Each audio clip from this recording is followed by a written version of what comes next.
I didn't want to put a video out there these days. Some great family suffering happened and I took my time to grieve. But I just stood up on my own 2 feet to come and deliver some good words for you, for your well being and your blessings. And let's see how we're gonna unite this world and finally be at peace under one God or under whoever's God, under many gods at first. It's gonna take time. It's gonna take a lot of time until the unification and the knowledge of who the one true God is. So that's why Jesus said, "He that has faith in me is fruitful with patience. Like a tree makes its fruits at a certain time, be patient and make fruits at a certain time." So do not be discouraged if you see the bad things happening in this world. It's just knowledge. You know, people die. People die every day. Basically, the reason why I didn't want to post today's book because my uncle died 2 days ago, and it took some time for me to get used to it. And I just stood on my own 2 feet today to deliver God's message because I felt something like a flame, a small flame started sparking into me again, and I wanted to elaborate on that. Hopefully, the flame goes bigger within my soul, you know? So, about Lazarus, man. Lazarus. When Lazarus died, 7 days in the grave, and he goes and Jesus sees the grave and he sees everybody crying, and Jesus starts crying as well, you know? He didn't tell them, "It's all right, guys. I'm going to resurrect him in 5 minutes. I'm going to sort it out. Don't worry," you know? Before he started crying, of course, he told them, "Don't worry, Lazarus has not died. He's just sleeping." And everybody mocked him. But when went there and he saw the grieving, he started crying as well, and he said, "Oh dear, look at how much they loved him." And then he gave the holy divine logos, which is Lazarus come out of the tomb.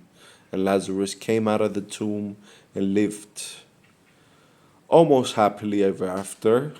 His tomb is in Cyprus. I went and visited it because I am from Cyprus. And it was a very spiritual.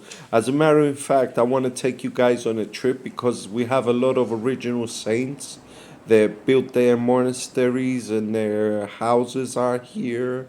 Some of them are close to my house, and I wanted to take you guys for a road trip one day, and we see all these beautiful monasteries.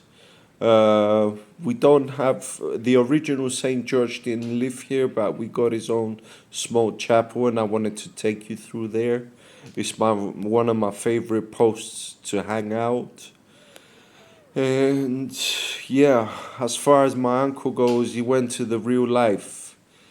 It's hard for me to mourn, even though I'm grieving. I don't know.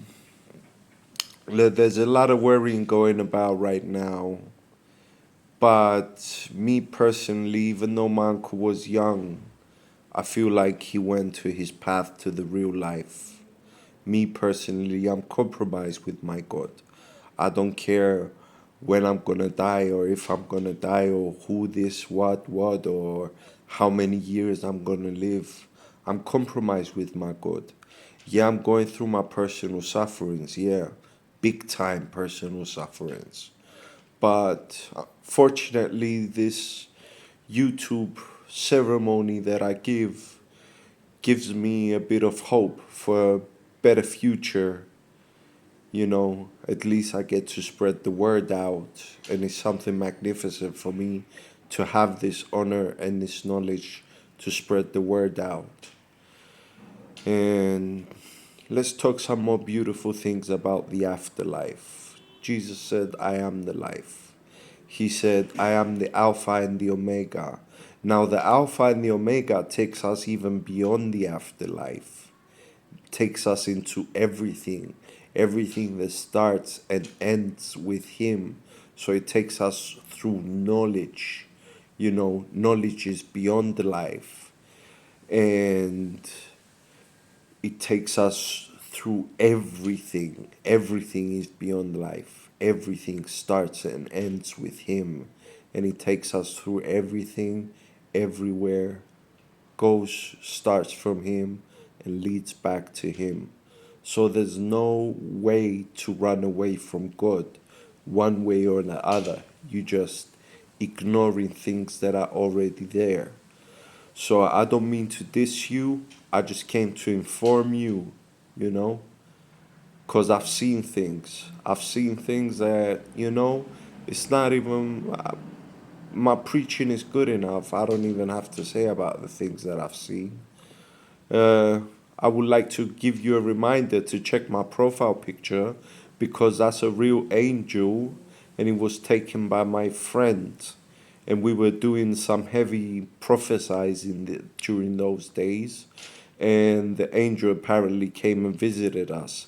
I was not there at the point he was taking the picture, but I saw him 2, 3 days after at work, and he came and was like, I saw a miracle, guys. There's been a miracle, a real angel. My daughter took the picture of it. It zoomed in.